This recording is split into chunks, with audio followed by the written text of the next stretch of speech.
All right, so for this one, we want to find the intervals when this function is increasing or decreasing. So what I'm going to do is I'm going to take the derivative here and find my critical points. So f prime of x is equal to 3x squared minus 3x. Because remember, I'm just using the power rule here, and that's what it's going to simplify down to. So from here, I'm going to take out a 3x, so I'm left with x minus 1 on the inside. And so I'm going to use the zero product property, and I'm going to set each piece equal to 0. So 3x is equal to 0, and x minus 1 is equal to 0. So for this one, x is 0, and for this one, x is equal to 1. These are my critical points. Okay? So what I do now is I create a number line.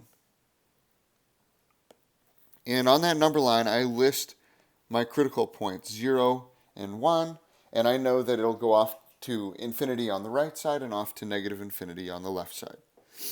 So now all I have to do is I'm going to figure out if it's increasing or decreasing. Well, let's choose a value to plug in, because if f prime is going to be negative, then that means it's decreasing. So if I choose any point left of 0, so say let's try negative 1. So f prime of negative 1 is equal to 3 times negative 1 squared minus 3 times a negative 1. So this ends up being a 3, and then it would be plus 3. So that gives me 6, so it's got to be positive for increasing. Now I have to choose a value on the inside, so I'm going to choose 0.5. So I'm going to do f prime of 0.5. And that's equal to 3 times 0.5 squared minus 3 times 0.5.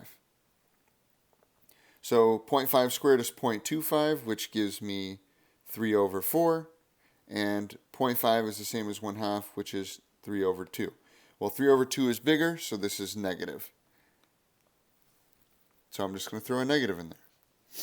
Last thing is I'm going to try one on the right side, so I'm going to try 2. So f prime of 2 is equal to 3 times 2 squared minus 3 times 2.